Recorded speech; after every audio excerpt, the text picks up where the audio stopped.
Bonsoir à tous. Nous avons donc le plaisir ce soir de recevoir Jean-Marc Daniel. Jean-Marc Daniel, vous êtes ancien élève de l'École polytechnique, de l'ENSAE, administrateur de l'INSEE, professeur émérite à l'ESCP Business School et directeur de la rédaction de la revue Sociétale. Et si vous venez nous voir aujourd'hui, c'est que vous venez de publier un nouvel ouvrage intitulé « Histoire de l'économie mondiale, des chasseurs-cueilleurs aux cybertravailleurs ». Alors, c'est un ouvrage ambitieux puisqu'il survole l'histoire de l'économie mondiale, avec une conviction. Pour vous, l'histoire de l'économie mondiale, depuis ses origines, d'abord, c'est une source d'inspiration pour aujourd'hui. Ça sert de faire de l'histoire de la pensée, vous l'avez déjà fait. Ça sert de faire de l'histoire des faits économiques. Et la thèse que vous développez dans cet ouvrage, c'est que l'histoire reste marquée inexorablement, quelles que soient les sociétés, quelles que soient les époques, par l'affrontement entre, d'une part, le monde du travail et de la création de richesses, de l'autre côté, le monde de la rente, de la prédation des richesses. C'est ce que vous appelez, après Voltaire, je crois, la lutte de la charrue contre le froc. Oui, exactement. Oui, Voltaire est à l'origine de ce livre, puisque en 2018, on a fêté les 250 ans de son livre d'économie qui s'appelle L'homme aux 40 écus. Et donc, c'est un conte assez rapide, on peut le lire très très vite. Ce n'est pas un des meilleurs textes de Voltaire, c'est assez confus, assez incohérent, mais il y a quelques éléments assez intéressants. Et en particulier, à un moment donné, il explique que l'histoire de la société, c'est l'affrontement de ce qu'il appelle le froc et la charrue. Et il dit, ce qu'il y a d'insupportable, c'est que le paysan est décrié, le paysan est stigmatisé, considéré comme un inculte, alors que c'est lui qui crée la richesse. Et le détenteur du froc, c'est-à-dire la bureaucratie, qui est chez Voltaire est toute la bureaucratie religieuse, eh bien, elle vit en méprisant le paysan, mais en volant le paysan du fruit de son travail. Et donc, je me suis dit, est-ce que cette vision, qui est un peu proche de ce que je savais, je pensais au départ, est-ce qu'on peut la projeter sur l'histoire de l'économie mondiale?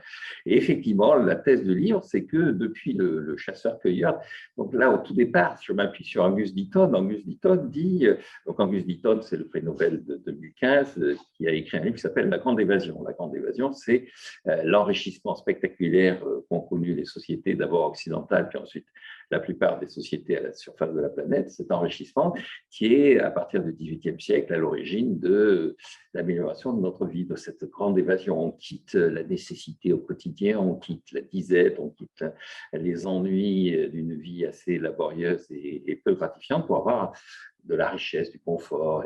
Et donc, Angus Deaton, dès le début, quand on commence à faire du progrès technique, à améliorer sa situation, on passe donc le chasseur-cueilleur, passe à l'agriculture. Et dès qu'il réussit à améliorer ses rendements, dès qu'il réussit à s'enrichir, on voit apparaître une bureaucratie qui lui tombe dessus en lui disant d'abord, je vais te protéger contre les gens qui veulent accaparer ton terrain. Donc ça, c'est l'État, je vais te garantir ton droit de propriété. Et puis, il y en a d'autres qui viennent lui dire, écoute, je vais te promettre que si tu me verses une certaine somme, je vais faire pleuvoir au bon moment. Et ça, ce sont les religieux. Et donc, à partir de ce moment-là, systématiquement, les sociétés qui se sont mises en place ont été des sociétés, à mon avis, dominées par cet affrontement entre la bureaucratie et puis ceux qui créent de la richesse. Alors, je m'appuie sur différentes citations, notamment sur Adolphe Blanqui. Pourquoi Adolphe Blanqui? Parce que ça a été, sinon le fondateur, du moins l'un des grands directeurs de l'ESCP. Donc, je devais, mon école de référence, à l'école où j'enseigne, où j'ai enseigné, un coup de chapeau. Et donc, Adolphe Blanqui, au tout début, il a écrit une histoire de l'économie mondiale, lui-même une histoire de l'économie.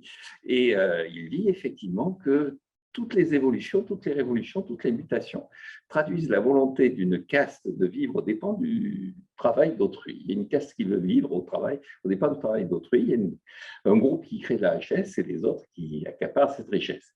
Alors, il y a deux personnages aussi, puis après je vais rentrer plutôt dans les faits. Il y a deux personnages qui guident ma réflexion. Il y a Keynes, donc je dis d'ailleurs que je suis keynésien, mais pas au sens de Keynes, mais au sens de François Quesnay. Et donc, Quesnay commence son célèbre tableau sur la situation des circulations des richesses à la surface de l'économie en disant pauvre paysan, pauvre royaume, pauvre roi. Le roi est pauvre, le roi est obligé d'annuler sa dette, le roi est obligé de faire des acrobaties fiscales parce que le paysan est pauvre. C'est parce qu'il n'a pas laissé vivre le créateur de richesse qui est le paysan. S'il veut devenir riche, le roi doit avant tout respecter le paysan. Et puis alors, il y a un groupe d'économistes que je mets en avant qui sont les socialistes de la chaire, donc Adolphe Wagner, les spécialistes de finances publiques connaissent la loi de Wagner. La loi de Wagner, c'est plus la société se civilise, plus l'État est dispendieux. C'est-à-dire qu'effectivement, le grand bénéficiaire de la croissance, c'est l'État. Et donc, on aurait pu penser à la fin du 19e siècle que la croissance allait permettre d'alléger la charge publique. L'État, il est là pour remplir des missions. Il y a besoin de justice, il y a besoin de préserver la propriété. Est-ce que ça doit coûter de plus en plus cher au fur et à mesure que la croissance est au rendez-vous? La réponse, a priori, aurait dû être non. Et Adolphe Wagner dit pas du tout. L'État va être là, un peu en embuscade, et il va s'emparer de… Alors, face à ça, il y a des réactions brutales. Donc, j'énonce quelques révoltes. Je n'insiste pas là-dessus. Il y en a qui sont rentrés dans… Oui, d'ailleurs, pour vous, l'histoire de l'humanité, ce n'est pas l'histoire des luttes sociales, c'est l'histoire des révoltes fiscales. Des révoltes fiscales. Alors, je prends quelques exemples. Je dis, par exemple, que quand Marco Polo arrive à Pékin, il y a une grande fête. Alors, il demande qu'est-ce qui se passe. Et en fait, on vient de jeter le corps du ministre des Finances qui a été tué dans une émeute aux chiens. Et donc, il réussit à accéder. Et c'est dis-moi ce qu'il raconte, parce qu'il y a beaucoup de gens qui mettent en doute la véracité de ses propos. Mais il réussit à accéder à Kubilai Khan, l'empereur, qui lui explique, oui, de temps en temps, il faut donner le ministre des Finances en pâture à la population parce qu'elle le hait systématiquement. Et je mets ça en parallèle avec Enguerrand de Marigny, qui est la première chose que fait faire Louis X le Hutin, donc le roi de France, après la mort de Philippe le Bel, qui est le symbole du roi qui s'est abattu sur les Templiers, qui a rogné la monnaie, tout ça. Il a essayé par tous les moyens possibles et imaginables de récupérer la richesse. Et donc, son fils décide de jeter le ministre des Finances. Alors, il le fait pendre et puis il le met au gibet. C'est-à-dire qu'on peut aller cracher sur le cadavre pour se venger. Et donc, alors, je parle des Lustucru aussi, qui sont des Lustucru, c'est une révolte. Et le père Lustucru, qui est l'animateur de la révolte, va susciter de la propagande contre lui. On va inventer Compère Lustucru, qui est un personnage immonde, puisque Compère Lustucru va voler le chat de la mère Michel, puis ensuite le transformer en civet, et ensuite obtenir de la mère Michel, de façon abusive, un baiser. Donc, la propagande va s'abattre sur Compère Lustucru parce qu'il anime une révolte. Et donc, ces révoltes sont partout. Alors, il y en a une que je considère comme étant positive, qui est à l'origine de ce que j'appelle le miracle anglais. Parce que pour moi, la croissance économique va apparaître en Angleterre. C'est-à-dire cette grande évasion qui naît d'ailleurs à la fin du XVIIIe siècle, elle est vraiment localisée dans un lieu. D'ailleurs, il y a toute une littérature pour savoir pourquoi est-ce que la France et la Chine, qui étaient plutôt les deux puissances en avant sur le plan intellectuel, sur le plan civilisationnel, au début du XVIIIe siècle, pourquoi ces deux pays n'ont pas réussi à être les promoteurs de la révolution industrielle. Et alors, je crois que la force de l'Angleterre, c'est une révolte fiscale que je mets en avant, qui est celle contre Jean Santerre. Alors, Jean Santerre, c'est un des personnages les plus décriés de l'histoire. Hein. Alors, de moins en moins décrié, parce que je me suis aperçu en parlant d'Ivanhoé à mes étudiants qui ne savent plus qui est Ivanhoé. Ils ne lisent plus Ivanhoé. Moi, je lisais Ivanhoé, puis il y avait des films à la télé sur Ivanhoé. Bon, Walter Scott est un personnage qui a disparu du paysage intellectuel occidental, mais donc Jean Santerre, donc le roi Félon, le roi infâme de l'époque d'Ivanhoé, est obligé de consentir la Magna Carta, la grande charte au peuple anglais. Et donc, il va lui donner trois concessions. Il va faire 3 concessions aux Anglais qui sont fondamentales pour moi. La première, c'est la désignation de représentants des contribuables qui vont vérifier ce qu'on fait de l'argent. Et donc, cette procédure budgétaire qui est à l'origine de la démocratie. La deuxième, l'habeas corpus, c'est-à-dire le fait qu'on ne peut pas jeter en prison quelqu'un plus de 48 heures sans le faire passer devant un juge, devant une explication. On va lui dire pourquoi il est là. Et la troisième, qui n'est pas assez souvent mise en avant, à mon avis, c'est le fait qu'il exonère de droits de douane les 2 grands ports du royaume qui sont Londres et Bordeaux. Et il dit, effectivement, le commerçant va pouvoir se projeter à la surface de la planète. Et donc, l'Angleterre, c'est… Alors, je dis aussi c'est l'esprit du dracard. C'est quoi l'esprit du dracard? C'est la capacité à se projeter à la surface de la planète tout en ayant un esprit un peu de solidarité au sein du dracard. Et donc, à partir de cet état d'esprit, pour que la mèche prenne, il faut qu'il y ait de l'innovation, du progrès technique, mais l'état d'esprit anglais va faire le miracle anglais. Et au départ de l'état d'esprit anglais, il y a une révolte fiscale. Alors, juste pour compléter ça, sur le progrès technique, sur les enjeux autour du progrès technique, il y a deux personnages que je mets en avant dans le livre. Il y a James Maxwell, qui est un Britannique, puisqu'il est écossais et irlandais. Et donc c'est l'archétype du savant parce qu'il trouve des choses que personne ne lui a demandé. Et donc, pour moi, le progrès technique, c'est l'innovation. Et l'innovation suppose qu'il y ait ce que j'appelle de la sérendipité, en fait, ce qu'on appelle la sérendipité. C'est-à-dire les grands programmes, l'idée, on va faire, alors en France, on se gargarise, on a un crédit pour recherche, on ne dépense pas assez d'argent pour la recherche. Ce n'est pas une question d'argent, c'est une question de laisser les gens chercher, et puis au hasard de leur pérégrination intellectuelle, trouver. Il y a aussi un personnage dont je parle qui est Jacobi. Jacobi, c'est un des mathématicien prussien des années 1800. Et donc, en 1815, quand la Prusse se pose la question de savoir pourquoi elle a été balayée par Napoléon, on lui dit, mais vous, au quotidien, là, vous avez joué quel rôle dans cette histoire? Vous servez à quoi? Il dit, j'enseigne les mathématiques. C'est-à-dire, vous servez à quoi? Et il dit, mais à rien. Simplement, je joue un rôle qui améliore la gloire de l'esprit humain. Je suis là pour que la gloire de l'esprit humain rayonne. Et donc, c'est ça, une société qui est une société de croissance, c'est une société qui laisse rayonner la gloire de l'esprit humain. Et donc, Maxwell, c'est l'archétype. Maxwell, je rappelle dans le livre, il va inventer les équations qui font l'électricité, qui vont devenir la télévision, tout cet appareillage qui est là autour de nous. C'est Maxwell qui est à l'origine de tout ça. Et Maxwell, comme il est écossais, sa mère en plus est irlandaise, donc quand il arrive dans les universités anglaises, on l'envoie aux écuries comme palefrenier. Donc il explique que non, qu'il est physicien. Donc les Anglais lui ricanonnaient, puis on lui donne un bureau et on lui dit qu'il peut faire ce qu'il veut. Et effectivement, il fait ce qu'il veut. Et donc il décide d'apprendre le français et apprenant le français, il va à la bibliothèque et il demande qu'on lui donne des livres de physique en français. Et donc le bibliothécaire prend le premier par ordre alphabétique, c'est Ampère. Il lit ce que raconte Ampère et il s'aperçoit que c'est exactement ce qu'il pense de la théorie de la lumière. Et donc, il va associer l'électricité, l'électromagnétisme à la lumière et il va concevoir tout le monde dans lequel nous vivons sur le plan technologique. Et le deuxième personnage que je trouve très important, c'est Hans Riegel, qui est un Allemand, lui. Et donc, Hans Riegel, c'est qui? C'est le fondateur d'Haribo. Et pourquoi pour moi c'est l'archétype? Parce qu'il est plus encore, vous savez, Schumpeter a mis plusieurs personnages en avant pour définir ce qu'est son entrepreneur. Et donc, Schumpeter a souvent parlé de groupe et tout ça. Pour moi, tous ces gens-là, c'est rien à côté de Hans Riegel. Pourquoi? Parce que Hans Riegel, c'est un travail dans une pâtisserie. Bon, et puis on est dans les années 1920, au moment où l'Allemagne est en train de sombrer dans l'inflation, dans la déroute économique. Lui-même n'a pas une formation il n'a pas de niveau d'études très élevé. Et en plus, c'est un personnage qui est assez difficile à manier sur le plan du caractère personnel. Et donc, son patron décide de le renvoyer et il lui propose de lui donner une indemnité. Et Riegel dit non, non, non, tout ça, ça va être emporté par l'inflation. Non, non, je voudrais 2 sacs de sucre. Alors, l'autre lui dit pourquoi? Il dit parce qu'avec du sucre, je vais faire des bonbons. Ah bon? Et donc, il part avec ses 2 sacs de sucre, il trouve un local, il commence à faire ses bonbons et il décide de recruter une secrétaire. Arrive tout un tas de secrétaires et il en retient une et elle lui demande, mais vous m'avez retenu parce que j'ai des diplômes? Non, non, non.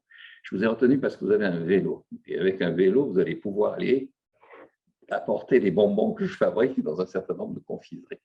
Alors, ça se terminera bien, c'est une histoire à l'eau de rose, puisqu'il épousera la jeune femme en question, mais c'est ça pour moi l'esprit entrepreneur qui est à l'origine de la croissance. Donc, la croissance, c'est du progrès technique fondé sur de la sérendipité, c'est des entrepreneurs qui sont des gens qui ont une vision et qui ne sont pas forcément dans un moule préétabli.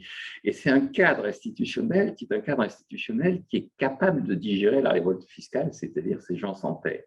Donc le bilan du livre, finalement, c'est une réhabilitation de gens sans terre, un coup d'admiration pour James Maxwell et un appel à continuer à consommer des bonbons Haribo. Alors, je conclue d'ailleurs par une formule de François Peyroux, puisque je dis à la fin du livre que François Peyroux, donc j'ai parlé abondamment Quesnay et de Adolphe Wagner, et puis je conclue par François Peyroux, qui est un économiste que je trouve un peu trop méconnu, même si on est en train, là, les PUF qui fêtent leur 100e anniversaire ont décidé de rééditer tous les que sais-je sur le capitalisme, et donc celui de François Peyroux. Et donc, il explique bien ce qu'est le capitalisme, d'où vient le capitalisme. Et en particulier, il explique bien que le capitalisme, c'est de l'innovation, que tous les chefs d'entreprise ne sont pas des innovateurs, que tous les chefs d'entreprise ne sont pas à la pointe du progrès et que, sauf à vouloir la mort du capitalisme, il faut faire deux choses. Il faut respecter l'entrepreneur en ne le massacrant pas à coups d'impôts. Et deuxième élément, il faut effectivement lui faire confiance à ce sens de l'innovation de l'entrepreneur. Et donc, ce petit livre sur le capitalisme est pour moi très important. Voilà, en quelques mots. Alors après, on peut rentrer dans les détails sur quel a été le taux de croissance. Je raconte des anecdotes. Pour conclure et pour laisser la parole un peu au débat, dans les anecdotes, il y en a une qui, alors quand je vois les réactions, il y en a une que j'avais déjà racontée dans un livre précédent, mais qui me paraît être justifiée. C'est significatif, c'est la capacité qu'ont eu d'une certaine façon les Occidentaux à systématiquement rouler dans la farine leurs partenaires, et donc notamment leurs partenaires et concurrents chinois. Je mets en avant le fait que quand l'Empire romain établit une politique monétaire un peu stabilisée à travers de Constantin, et donc définit une monnaie, à Constantinople, on va fabriquer cette monnaie dans l'atelier monétaire de l'ancienne Byzance, donc la monnaie va devenir le besan. D'ailleurs, en français, on dit ça vaut son pesant d'or, même si les ignares pensent qu'il faut dire ça vaut son pesant d'or. En réalité, ça vaut son besan d'or, c'est-à-dire c'est une monnaie solide, une monnaie de référence. Et donc, les Chinois dégagent des excédents extérieurs considérables sur l'Empire romain d'Orient, l'Empire romain maintenu, l'Empire de Justinien, et accumulent les besants, donc ils accumulent de l'or. Et donc, Justinien décide de réagir, et dans un premier temps, il a une réaction qui est une réaction qui essayait de commercer avec les Chinois. Il demande aux Chinois, qu'est-ce que vous pourriez nous acheter? Alors, bon, c'est assez compliqué de rentrer en contact avec les Chinois, il faut contourner les Perses et tout. Enfin, ils finissent par se rencontrer, c'est assez lent. Et là, les Byzantins, c'est des Grecs. Qu'est-ce qu'ils ont à proposer? De l'huile d'olive. C'est toujours la situation actuelle. La Grèce, c'est de l'huile d'olive et du tourisme. Donc, ils ont à proposer de l'huile d'olive et une démarche intellectuelle qui est le christianisme. Alors, les Chinois, le christianisme, et l'huile d'olive, ils disaient pas mal, mais on va vous acheter les oliviers, et comme ça, on produira nous-mêmes l'huile d'olive. Et donc, Constantin dit, Justinien dit, bon, il n'y a rien à faire avec ces gens-là. S'ils veulent nous voler notre technologie, nous allons leur voler leur technologie. Et donc, ils volent les vers à soie qui vont donner les mûriers, qui vont donner toute la chaîne de production de la soie que l'on trouve en Occident. Et alors, au XIXe siècle, l'empire dominant, c'est plus les Romains, c'est les Anglais. Ils sont de nouveau en contact avec les Chinois, et alors ils leur imposent tout un tas de choses, mais les Chinois réussissent à préserver une chose, c'est le thé. Et donc les Anglais organisent de nouveau à la Justinien une opération de vol du thé. Et en 1850, c'est ce que je raconte, en 1850, l'Inde produit 0 gramme de thé. Aujourd'hui, c'est avec le Kenya, c'est le premier exportateur mondial de thé. Et la caractéristique du Kenya et de l'Inde, c'est que c'est du thé qui a été volé par les Anglais aux Chinois.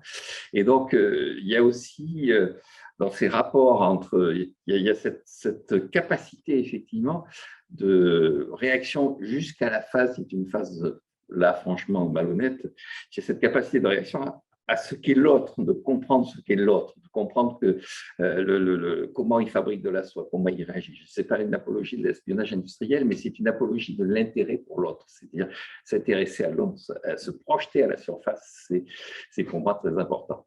Voilà, quelques mots ce que je peux raconter sur une histoire qui commence encore une fois avec le jour où l'agriculteur doit débarquer chez lui, le guerrier qui lui dit « je vais te protéger » et le religieux qui commence par lui dire « je vais t'apporter la pluie et comme il n'y arrive pas, je vais t'apporter le salut éternel ». Donc ça, c'est déjà moins susceptible d'être vérifié jusqu'à aujourd'hui où le fisc continue à soi-disant des services, je vais t'apporter l'égalité, la justice, des services, police, tout ça, le discours a peu changé. Merci beaucoup. En tout cas, ça illustre bien ce qu'est votre livre. C'est à la fois cette thèse que vous reprenez en conclusion, et puis la méthode, c'est-à-dire voilà, prendre finalement les événements et montrer que ces événements, ils sont. Vous parlez par exemple des vêpres siciliennes. On apprend que le mot mafia vient peut-être d'ailleurs des vêpres siciliennes, si mon souvenir est bon. Oui, oui, tout à fait. Mort à la France, vive l'Italie. Exactement. Marte à la Francia, Italia viva. Oui. Et la mafia s'est imposée voilà, pour refuser la pression fiscale des rois français. Je voulais qu'on revienne sur cette, parce que vous avez évoqué beaucoup de choses, sur cette trame, donc sur la question fiscale. Et on voit bien qu'en fait, dans votre livre, vous enchaînez derrière la question fiscale. Alors, vous avez évoqué Jean Santerre. Évidemment, toute la problématique va être de dire comment est-ce qu'on ordonne de manière raisonnée, de manière équilibrée cette pression fiscale. Alors, il y a le consentement, donc vous dites qu'il est à l'origine de la démocratie. Il y a aussi, vous citez deux rois français, il y a Saint-Louis qui dit la bonne chose, c'est déjà d'être raisonnable dans les dépenses publiques. Absolument.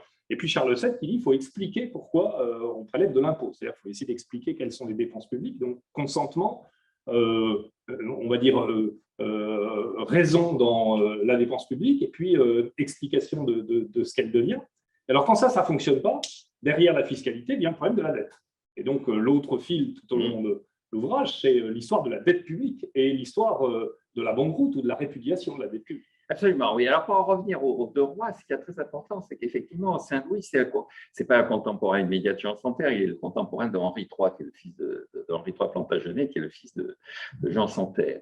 Et il a donc sous les yeux ce modèle anglais qui se met en place, avec un Henri III qui essaie de revenir en arrière par rapport aux engagements, aux concessions faites par Jean Santerre, et qui finit par concéder la Magna Carta, par accepter la logique de la Magna Carta. Ce qui est intéressant d'ailleurs, c'est que Saint-Louis et Henri III vont se rencontrer pour essayer de définir le partage entre le domaine des Plantagenets en France et le domaine royal.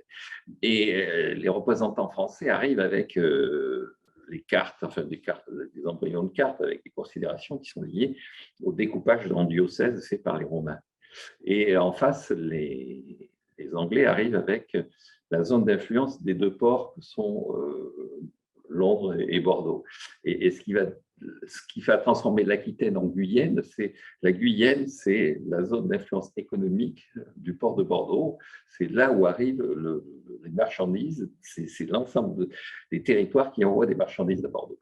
Et donc, il y a un vrai raisonnement économique. Mais en face de ça, Saint-Louis, il a un raisonnement qui est plus moral, c'est-à-dire il dit dans le testament à son fils, il lui dit, écoute, si tu veux, tu as été, c'est une mission être roi, c'est Dieu qui t'a choisi, tu es loin de Dieu, loin, non pas loin éloigné, mais loin, et l'apostrophe, donc tu as été choisi, et donc à partir de ce moment-là, tu as une responsabilité de sagesse et de respect de ton peuple, et respecter ton peuple, c'est faire en sorte de dépenser les choses de façon tout à fait raisonnable. Donc je cite ce testament de Saint-Louis, effectivement, le moins qu'on puisse dire, c'est que lui, il était saint, donc on peut considérer que cette sagesse, il était capable de l'assumer. Les rois, après, n'ont pas été vraiment à la hauteur de la situation, puisque la révolution de 1789, c'est une révolte fiscale qui va jusqu'au bout. Alors ensuite, effectivement, Charles VII, une des idées fortes de Charles VII, c'est de dire, une fois qu'on s'est mis d'accord, une fois qu'on a réuni, donc lui, c'est les États généraux, on ne va pas revenir tous les ans sur les dispositions fiscales. On explique, on dit aux gens ce qu'ils doivent payer, et puis ensuite, il dit, c'est pas la peine de faire revenir, comme le font les Anglais tous les ans, des représentants des communes. D'abord, ça coûte cher, dit-il, il faut les réunir, les payer, tout ça. Et puis ensuite, s'ils sont là, ils vont se mettre à modifier ce qu'ils ont fait l'année précédente. Et donc, on va être dans une sorte d'instabilité fiscale permanente. Et je trouve que c'est une forme de sagesse assez grande. Alors effectivement, il arrive un moment où on n'arrive pas quand même à ramasser suffisamment d'argent, notamment parce que les dépenses explosent, la société se civilise et l'État devient de plus en plus dispendieux et il anticipe même la croissance économique puisqu'il dépense plus que ce que la croissance ne pourrait lui permettre de dépenser. Et donc, c'est une séquence de fuite en avant où on s'endette avec des astuces pour essayer d'éviter de s'endetter, et en fait pour essayer de limiter les conséquences. Donc la rente perpétuelle, par exemple, ça consiste à dire je m'endette, mais je n'ai à payer que les intérêts, certes tous les ans, mais le remboursement, c'est… La deuxième astuce, c'est effectivement, pour se débarrasser de ces rentes perpétuelles, d'essayer à un moment donné de d'en supprimer certaines. Alors, il y a celles qu'on rembourse au hasard. Au XVIIIe siècle, on les faisait de façon viagère, c'est-à-dire que c'était… On apportait un capital, on avait une rente, tout. Et puis, lorsqu'on mourait, la dette s'éteignait, il n'y avait pas de transmission successorale de la dette. D'ailleurs, on accusait l'abbé Terray, qui était le contrôleur général des finances de Louis XV, d'organiser des brigades assassinant les détenteurs de dettes. Et donc, il y avait toute une littérature disant que plus on a de dettes, plus on est menacé, parce que les services secrets allaient vous assassiner, donc il y avait une incitation à ne pas acheter trop de dettes. Et puis, ensuite, il y a la forme ultime, c'est la banqueroute. Et donc, alors, la banqueroute, ce qu'il y a d'intéressant, je le dis bien, c'est que Rousseau, par exemple, puisque j'ai parlé de Voltaire, Rousseau aussi, dans l'article économie politique de l'encyclopédie, qui est désormais édité selon le discours de l'économie politique, Rousseau rappelle que imposteur et impôt, c'est le même mot. Et donc, il dit l'accent circonflexe sur le haut de impôt, c'est le S d'imposteur. Et alors, bon, les gens sont un peu… Mais il renouvelle ça dans la lettre d'Alembert, où il décrit le fonctionnement de Genève. Et il dit qu'une des forces de Genève, c'est d'avoir compris que l'imposteur et l'impôt, c'est la même chose. Et donc, il y a une angoisse sur l'impôt. À la Révolution française, il y a une angoisse sur la banqueroute, c'est-à-dire Mirabeau fait un discours en disant « la banqueroute est hideuse, la banqueroute est insupportable ». Et en fait, il va y avoir face à ça deux attitudes possibles. La première, c'est équilibrer les comptes. Ça, c'est les Anglais du 19e siècle. C'est William Gladstone, qui est chancelier de l'Échiquier avant de devenir Premier ministre, et qui, dans son premier discours de chancelier de l'Échiquier, dit « chaque fois que j'équilibre les comptes et chaque fois que j'inscris une dépense de 1 livre, je me pose la question de savoir qu'aurait fait le contribuable à qui je vais prendre cette livre s'il avait gardé la livre en question. » C'est-à-dire, toute réflexion sur les dépenses publiques doit être associée à un arbitrage entre l'utilisation que fait l'État des fonds qu'on lui confie et l'utilisation qu'aurait fait l'acteur privé s'il avait pu conserver les fonds en question. Et puis, il y a l'idée, c'est quel est l'engagement que l'on prend, que ce soit sous forme de versement d'intérêt, c'est de verser en quelque sorte une monnaie, une quantité de monnaie référencée sur l'or. Et ce qui va bloquer la quantité de monnaie que l'on peut verser, c'est qu'à la fin des fins, il y a de l'or. Et donc, une des grandes découvertes, une des grandes initiatives prises par la puissance dominante qui a succédé à l'Angleterre, que sont les États-Unis, c'est de dire, écoutez, non, on ne va pas vous donner de l'or, on va vous donner des dollars. Et c'est d'autant plus facile que des dollars, nous, on les fabrique. Et donc, de l'or, il y en avait une quantité limitée, des dollars, potentiellement, il y en a une infinité. Et donc, la dette cesse d'être un problème de remboursement, ça devient un problème de que fait l'État de l'argent qu'il récolte comme ça. C'est-à-dire, en remboursement, il dit, vous voulez des dollars? Il n'y a aucun problème, je vous fournis des dollars. La vraie question qui va se poser, c'est que deviennent toutes ces sommes que l'État est capable de récupérer, soit sous forme d'impôts, mais de plus en plus sous forme de dette, et qui ne pose pas de problème pour lui, puisque de toute façon, quand on lui dit, mais il faut les rembourser, il dit, vous voulez des dollars? Aucun problème, on les fabrique. Autrefois, vous vouliez de l'or, là, c'est un peu compliqué.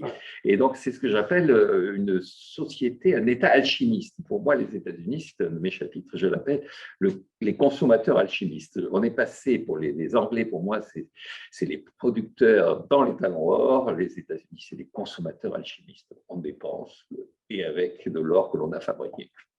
Et même globalement, le troisième étage, c'est la fiscalité, la dette. Troisième étage, c'est la monnaie, la politique monétaire et la monétisation de la dette. Alors, c'est la monétisation de la dette. Et donc là, dans le livre, j'en parle peu, je parle de l'émergence de la théorie monétaire moderne, cette idée qu'à partir du moment où on est débarrassé de l'or, à partir du moment où la dette est sans limite, eh bien, l'enjeu, c'est de faire en sorte qu'effectivement, la réflexion porte sur la quantité de monnaie qu'on met en circulation par l'intermédiaire de la dette publique et par l'intermédiaire de sa monétisation. Et donc, le véritable problème, ça va être la seule barrière, la seule limite, c'est l'apparition de l'inflation. Et la théorie monétaire moderne, alors là, on est vraiment dans l'actualité la plus complète, l'actualité la plus immédiate, c'est de dire il n'y a pas d'inflation parce que, de toute façon, il y a encore tellement de chômeurs à la surface de la planète que toute cette monnaie que l'on met en circulation a vocation à mobiliser une main-d'œuvre qui est encore potentiellement inemployée. Tous les partisans de la théorie monétaire moderne nous disent mais il n'y aura pas d'inflation aux États-Unis parce que le déficit extérieur des États-Unis se creusera et ce déficit extérieur, c'est la demande, c'est le débouché offert aux Indiens, aux Chinois, aux Vietnamiens, à toutes ces populations qui réclament effectivement la possibilité d'écouler le fruit de leur travail. Alors, je le disais au départ, hein, votre conviction, c'est que quand on fait de l'histoire, c'est aussi pour éclairer les temps présents. On le voit bien, et j'allais dire, nourrir vos convictions. Alors, justement, sur la période récente, sur la période immédiate, qui nous est contemporaine, vous êtes extrêmement critique des politiques qui sont menées. Ah oui, complètement, oui, parce que je pense qu'effectivement, à la fois, je comprends ce raisonnement des Américains et des théoriciens de la théorie monétaire moderne. Et je le dis en avant, et je mets en avant assez souvent que les critiques que l'on fait, en particulier sur les politiques de dette, sur la dette publique et tout ça, sur les gens qui disent « Ah oui, mais comment on va faire pour rembourser ?» Je maintiens, ce n'est plus un enjeu. L'enjeu n'est plus là, dans la mesure où, encore une fois, Gladstone, Jean Santerre ou Louis XVI, à la fin des fins, il fallait sortir l'or. Là, il n'y a plus d'or. Mais en revanche, ce qui se passe, c'est que à la surface de la planète, grosso modo, il y a une équation alors qui est très importante. Mes étudiants, chaque fois quand il y avait le dernier cours et tout ça, ils m'accueillaient en mettant sur le tableau l'équation S-I plus T-G égale X moins Z, c'est-à-dire l'équation qui résume le fait que le déficit d'une balance des paiements courants d'un pays est le résultat de son absence d'épargne. C'est-à-dire, et puis je clame partout qu'il faut arrêter de menacer les salariés au nom de la compétitivité en leur disant « vous n'êtes pas assez efficace, on n'exporte pas assez ». Et je m'appuie sur des textes de Jacques Rueff, dont je parle d'ailleurs dans le livre, en disant que ce n'est pas ça l'enjeu. Le véritable enjeu, c'est qu'on manque d'épargne, et en particulier d'épargne publique. Alors les Américains le disent « écoutez, nous, on a un déficit extérieur, effectivement, nous sommes un consommateur alchimiste ». Ce qu'on ne voit pas dans cette logique-là, c'est qu'il y a des concentrations d'épargne qui se font, c'est-à-dire au niveau mondial, X moins M est égal à 0, donc la balance des paiements courants du monde est équilibrée, c'est égal à 0. Donc, il y a un endroit où il y a T moins G, donc il y a un endroit où il y a S. Et le S en question, il est en train de se répartir de façon inégale à la surface de la planète. Et à mon avis, c'est en train de créer des tensions futures. Grosso modo, je dis, pour moi, il y a des pays détenteurs et des pays détenus.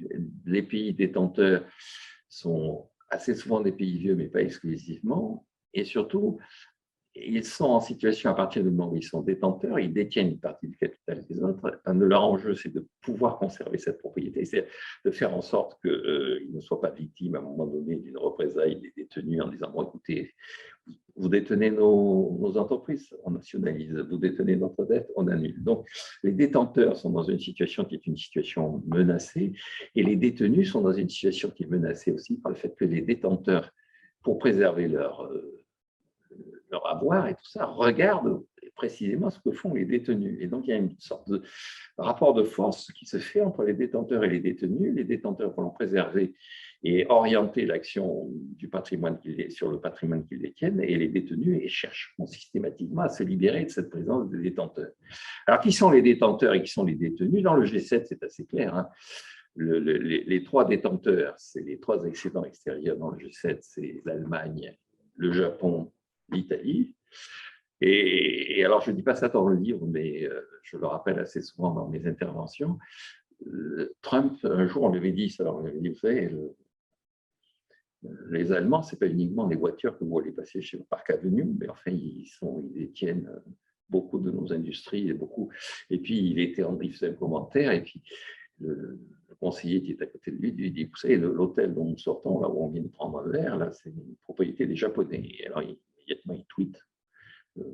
C'était l'essentiel de son activité, c'était de tweeter des insanités.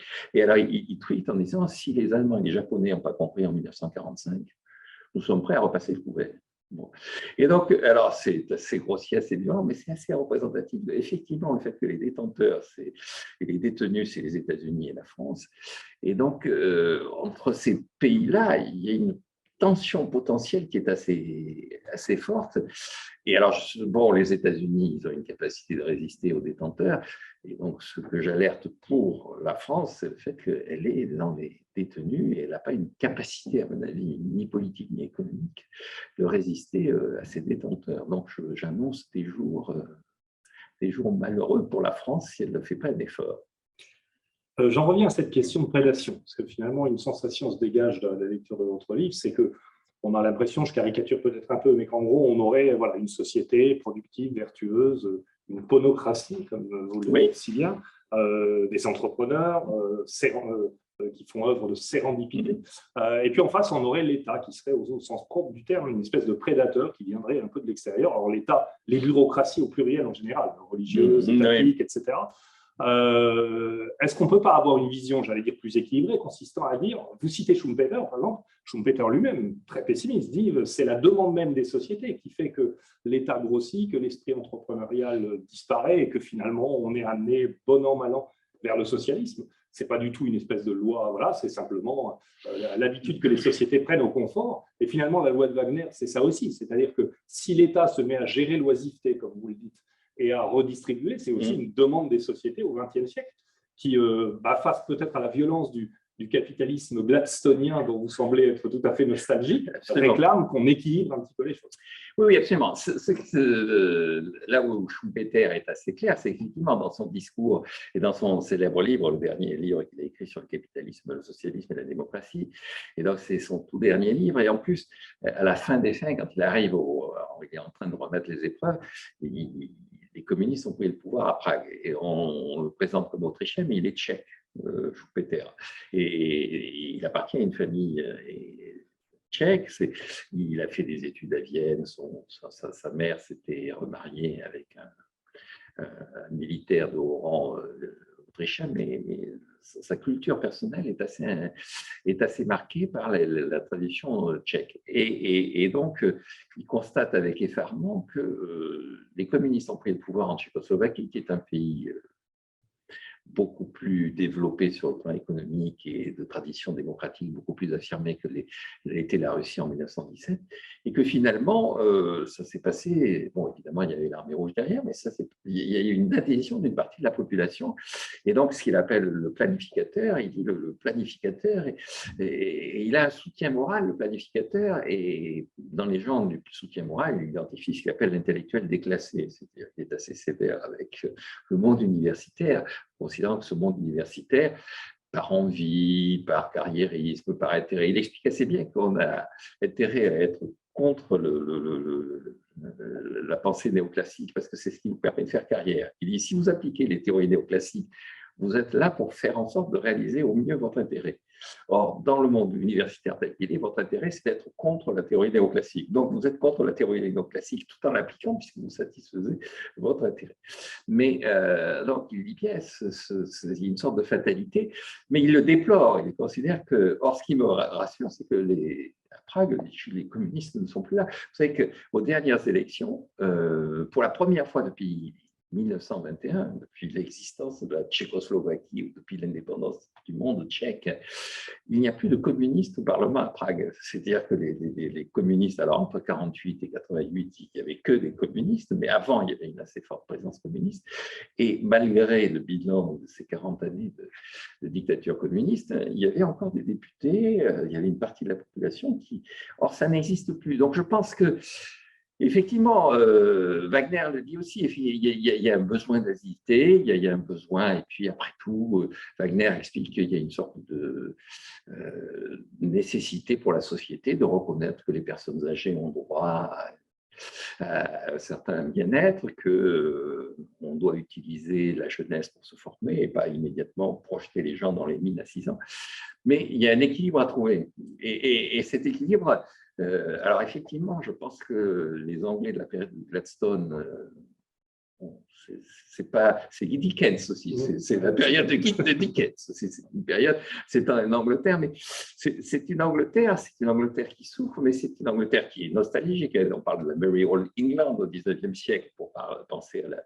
Et c'est une Angleterre qui se révolte, il y a des ludites, mais très vite, c'est une Angleterre qui adhère à ce projet, parce qu'en 1848, déjà, la révolution ne prend pas en Angleterre. La population, finalement, adhère à ce que j'appelle le modèle gladstonien, parce qu'il y a une forme de reconnaissance du talent, du mérite. Alors, il faut trouver un équilibre.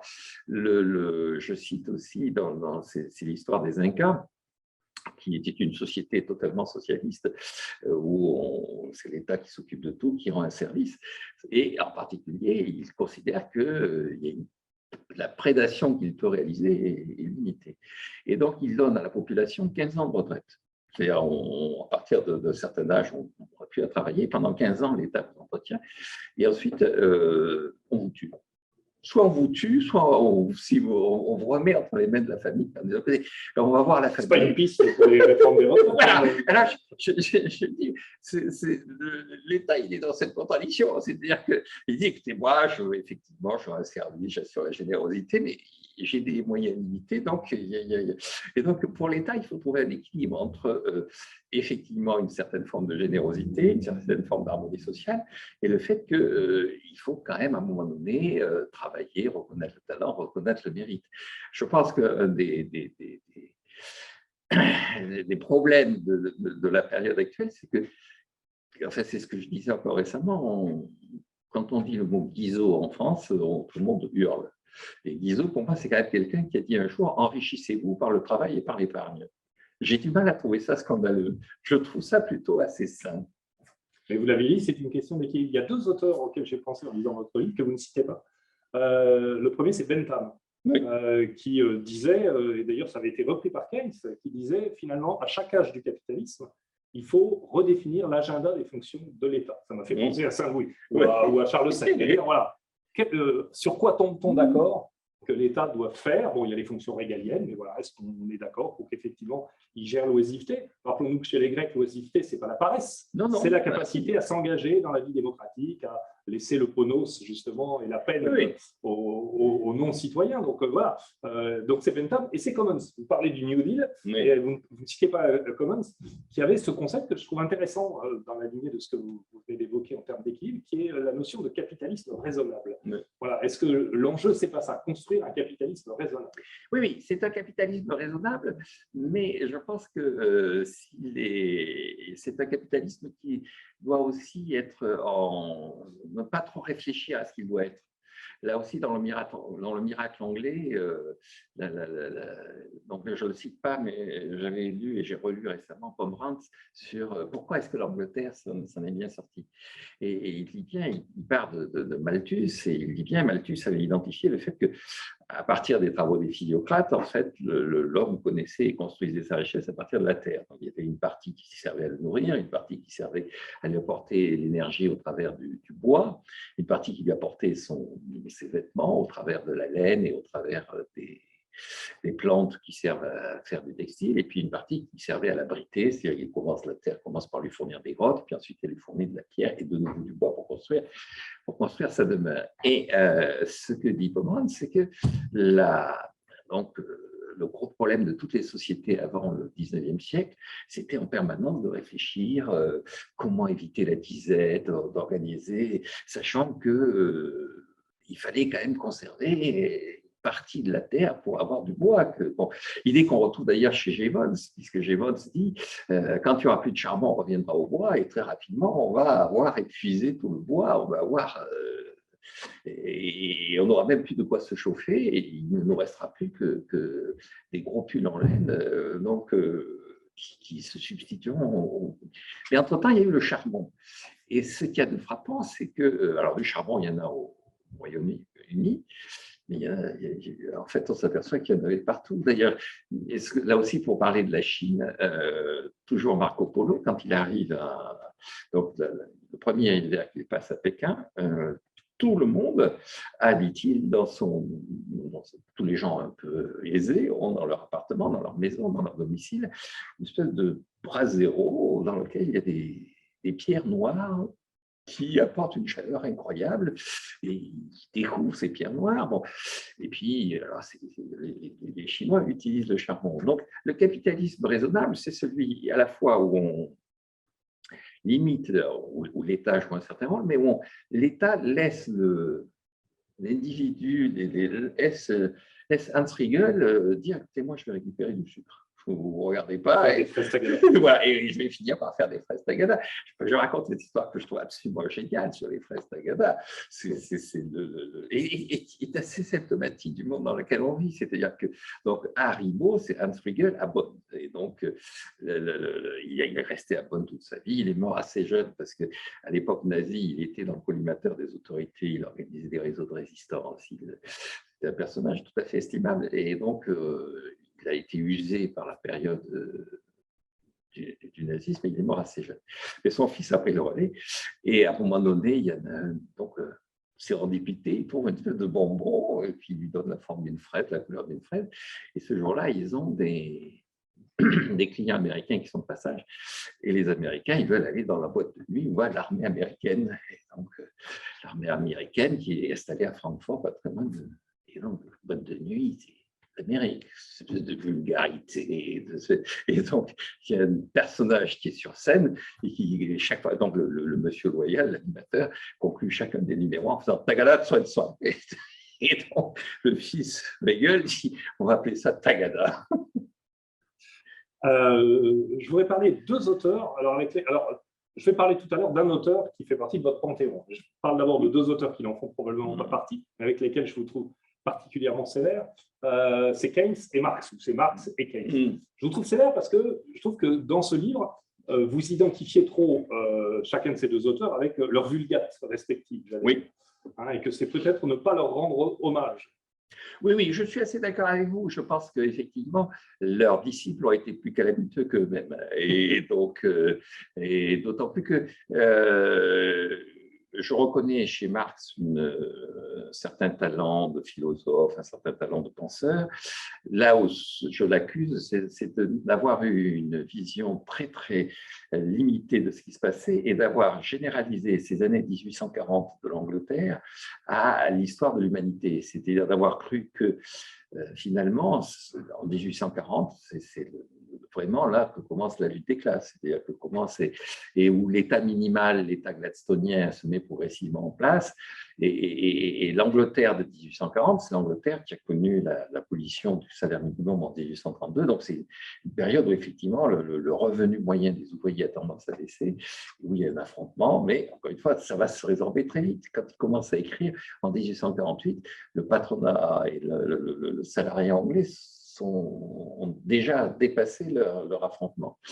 Et je pense qu'il n'a pas su... alors, et de même qu'il est passé à côté de la révolution sur le plan intellectuel, la révolution intellectuelle qui a constitué le marginalisme, c'est-à-dire il est resté très attaché aux idées de Ricardo, et il en a, alors, de façon d'ailleurs quelquefois paradoxale, puisqu'il défend le libre-échange, et alors on rejoint ce que vous dites, c'est-à-dire que ces épigones actuels ont du mal à intégrer le fait que Marx est pour le libre-échange. Eux qui sont en général conservateurs, protectionnistes et tout ça, ils ont du mal à comprendre qu'il explique que le libre-échange est utile et que même s'il est aussi néfaste que certains le pensent, ça va hâter la révolution. Donc de toute façon, le libre-échange, c'est positif. Et donc, ce que je lui reproche, c'est de ne pas avoir adapté sa pensée et quand apparaissent les disciples, de les avoir critiqués sans vraiment apporter de solutions. Quand il fait la critique des programmes du Parti social-démocrate allemand, les programmes de Gotha et les programmes d'Erfurt, il leur tombe dessus, il les traite de tous les noms, il les agonie d'insultes, mais il ne dit rien de concret. Alors Keynes, c'est un personnage, c'est un Anglais, donc je suis a priori plutôt assez favorable.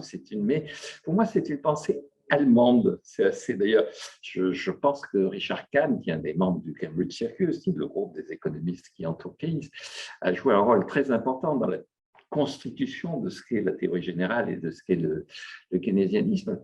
Et alors, effectivement, autant le personnage m'est sympathique, autant les idées telles qu'elles sont devenues au travers des Américains me sont effectivement insupportables. Parce que ce qu'on appelle le keynésianisme, cette vision un peu hydraulique, un peu mécanique, un peu, c'est plutôt Hansen, le guide to Keynes, et puis ensuite c'est l'administration, c'est les gens, c'est Tobin et tous ces gens-là autour de Kennedy. Keynes était effectivement plus subtil.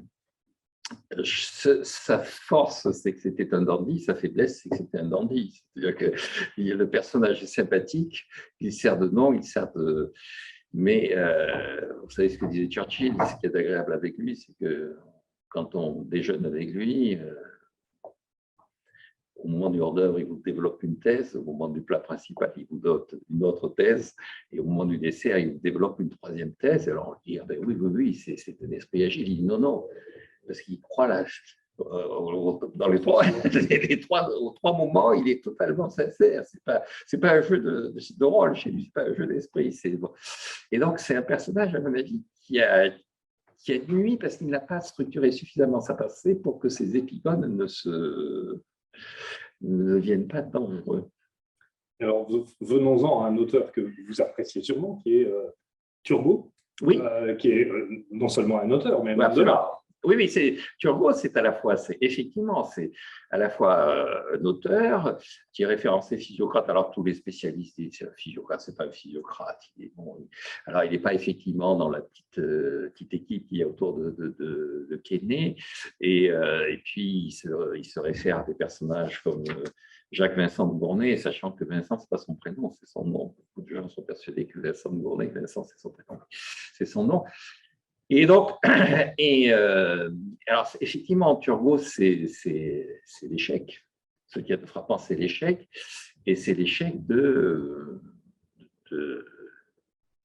la libéralisation. C'est-à-dire, c'est ce qu'on appelle, c'est ce qu'ils définissent d'ailleurs, c'est ce que Voltaire appelle le raisonner sur les blés. Donc, ils sont pour la liberté des blés, c'est le libéralisme céréalier, comme on dira plus tard certains économistes. Là où ça échoue, c'est parce que, alors évidemment, c'est ce qu'on dit toujours, il a manqué de temps, il n'est pas allé assez loin. Et je pense que l'échec de Turgot, c'est un échec politique, parce qu'il n'a pas suscité suffisamment l'adhésion de l'opinion. Et ça, d'ailleurs, on en revient à Gladstone, c'est-à-dire Gladstone explique dans un de ses écrits, il explique que, en fait, pour réussir sur le plan économique, il y a trois conditions. Il faut avoir des idées claires, il faut ensuite se donner du temps. Donc ça manquait à Turgot. Et le troisième élément, il faut avoir un relais dans l'opinion. Et donc Gladstone dit, moi j'ai réfléchi, donc il est assez constant, et du temps, il est 2 fois Premier ministre pendant 10 ans, donc il se donne du temps. Et il faut relayer dans l'opinion, il a un parti. Ce qui a manqué à Turgot, c'est le parti, c'est-à-dire le parti libéral anglais et le parti, et de même d'une certaine façon, ce qui a fait la force de Keynes, c'est qu'il y a eu un parti, d'abord le parti travailliste anglais qui a récupéré les idées de Keynes, et ensuite le parti démocrate à partir de Truman. C'est plus encore Truman que Roosevelt. Roosevelt, il agit, réagit. Bon, mais Truman a vraiment une idée assez claire de ce que doit être l'idéologie du Parti démocrate et que va reprendre Kennedy. Et donc, ce qui a manqué à Turgot, c'est un relais dans l'opinion, c'est-à-dire ce qui va faire, à mon avis, la faiblesse de Turgot, c'est le fait qu'ils sont persuadés, tous ces gens-là, que les éphémérides du citoyen, ils ont quand même compris qu'il fallait faire partager à l'opinion leurs idées. Donc, ils ont un journal qui s'appelle les éphémérides du citoyen, mais ce journal, peu de gens le lisent. Alors que le Parti libéral anglais, quand il est né, une partie des gens du Parti libéral disent on va créer un journal qui va soutenir le Parti libéral, c'est The Economist. Et le journal est toujours là. Et le Parti libéral, lui, a explosé en rôle. Enfin, il existe encore un parti libéral en Angleterre, mais enfin, il n'a plus l'influence qu'il avait au XIXe siècle. Et donc, pour conclure, je pense que des faiblesses de Turgot, c'est son absence de relais dans l'opinion. Et donc, à partir de ce moment-là, il a des gens contre lui qui sont assez violents, donc une partie de la cour, d'ailleurs des gens qui sont assez paradoxés, parce que le prince de Conti qui accueille Rousseau, qui le réfugie au temple, qui le protège pendant qu'il est au temple, tout ça, qui joue les hommes proches du peuple. Il spécule, pendant la guerre des farines, il spécule sur les grains, il accumule les stocks de la farine pour faire monter le prix, donc il a un comportement de spéculateur assez basique. Histoire des faits, histoire des auteurs, et puis peut-être pour terminer, on voit bien, on parlait tout à l'heure de ponocratie, de physiocratie, on voit bien que derrière tout ça, il y a une bataille idéologique au sens noble du terme, mais qu'est-ce qui est à valoriser finalement? Est-ce que c'est l'oisiveté? Est-ce que c'est le travail? Est-ce que c'est voilà, la richesse pour elle-même? Et vous, bon, votre thèse est claire, hein, vous êtes un ponocrate. Un ponocrate et, assumé. Vous êtes très nostalgique de la ponocratie gladstonienne. Absolument, absolument. C'est la conclusion du livre. Et alors, l'expression de ponocrate, c'est en fait, je le dis, je la récupère chez un penseur sur lequel je suis tombé un peu par hasard, qui est Frédéric Ancillon. Donc, Frédéric Ancillon, c'est des négociateurs du traité de Vienne. Il représente la Prusse au traité de Vienne.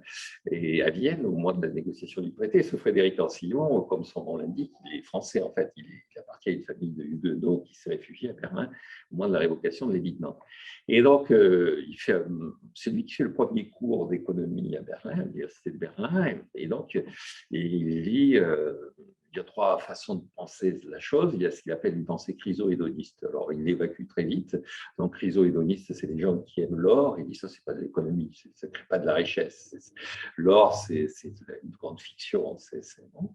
Et il dit, en revanche, il y a deux pensées. Une pensée française qui est la physiocratie, une pensée anglaise qui est la ponocratie.